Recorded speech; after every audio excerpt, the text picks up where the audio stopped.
భీమవరంలో కూటమి అభ్యర్థి పులపర్తి రామాంజనేయులు ఎన్నికల ప్రచారంలో దూసుకుపోతున్నారు. ప్రచారంలో భాగంగా భీమవరం పట్టణంలోని 36, 37, 38వ వార్డులలో పర్యటించారు. వైసీపీ ప్రభుత్వ అవినీతి పాలన గురించి ప్రజలకు వివరించారు. గత 5 ఏళ్లలో భీమవరంలో ఎలాంటి అభివృద్ధి జరగలేదన్నారు.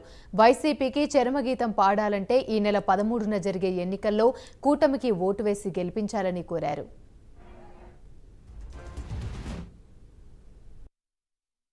వర్షానికే మన భీమవరం పట్టణంలో రోడ్లని మునిగిపోతున్నాయి అంటే డ్రైన్లు ఎంత అస్తవ్యస్తంగా ఉన్నాయో ఒకసారి ఆలోచన చేయండి.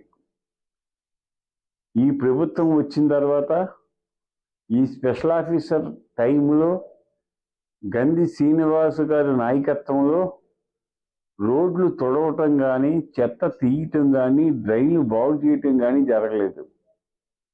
చిన్న వర్షానికే డ్రైన్ లాగటం లేదంటే కనీసం డ్రైన్లో చెత్త తీసే పరిస్థితి ఆయన నాయకత్వంలో లేదు. ఆయన నేనేదో పగలు తీశాను, ఇరగదీశాను అని చెప్పుకుంటున్నాడు. ఆయన ఈ 5 ఏళ్ళు చేసింది ఏమీ లేదు. 5 ఏళ్ళు అభివృద్ధి అనేది శూన్యం. ఇవాళ చిన్న వర్షం పడింది, కొద్దిగా రైతులు కూడా ఇబ్బంది పడతారు. జన సైనికులందరూ కూడా ఏదన్నా రైతు ఇబ్బంది పడితే వాళ్ళకి సహకరించమని చెప్పి కోరుతున్నాను.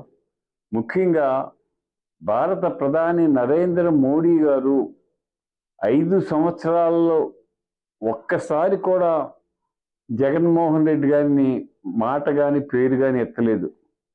నిన్న రాజమండ్రి మీటింగ్లో ఈ రాష్ట్రాన్ని జగన్మోహన్ రెడ్డి గారు ఎలా పాడు చేశారు, రాష్ట్రం అధోగతి పాలైపోయిందని ఆయన నోటితో ఆయన చెప్పటం ఇది గొప్ప విశేషం. ఎందుకంటే నరేంద్ర మోడీ గారు ఏ రాష్ట్రం గురించి ఆయన కానీ, ఏ ముఖ్యమంత్రి గారి గురించి కానీ పొరపాటున మాట్లాడరు. ఆయన వాస్తవాలు మాట్లాడతారు.